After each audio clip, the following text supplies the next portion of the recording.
छत्रपती संभाजीनगरमध्ये वंचित बहुजन आघाडीचा जन आक्रोश मोर्चा सुजात आंबेडकर यांच्या उपस्थितीत 10,000हून अधिक नागरिकांचा मोर्चात सहभागी। आरएसएस मुर्दाबादच्या घोषणा देत कार्यकर्ते पोलीस आमने-सामने आले होते। या संदर्भात अधिक वृत्त पाहूया।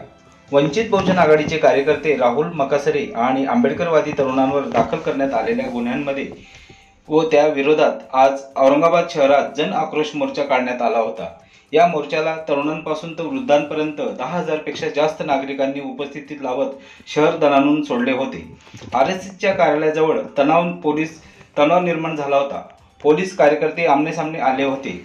हा जन आक्रोश मोर्चा आरएसएसच्या कार्यालयाकडे बाबा पेट्रोल पंप जवळ जात असताना पोलिसांनी मोठा बंदोबस्त लावत गर्दीला कार्यालयाकडे जाण्यापासून अडवले।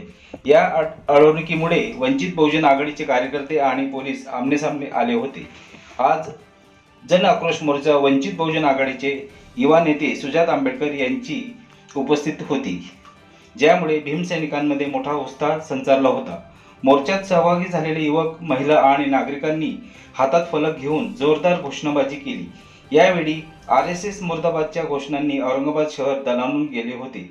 या जन आक्रोश मोर्चाला संभाजी ब्रिगेड, छत्रपती संभाजीनगर जिल्हाच्या वतीने वंचित बहुजन आघाडीला जाहीर पाठिंबा दिला होता।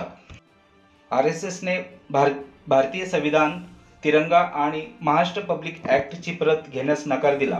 वंचित बहुजन आघाडी भारतीय संविधान, तिरंगा आणि महाराष्ट्र पब्लिक ट्रस्ट ॲक्टच्या प्रती आरएसएसने न घेतल्यामुळे औरंगाबादचे डीसीपी यांना सुजात आंबेडकर यांच्या हस्ते देण्यात आले।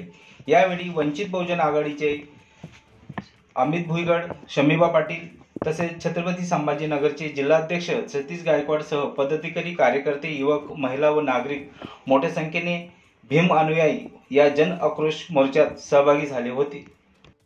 धन्यवाद। ताज्या घडामोडी पाहण्यासाठी Bharat superfast live news Marathi चॅनलला लाईक करा, शेअर करा, सबस्क्राईब करा, कमेंट करा।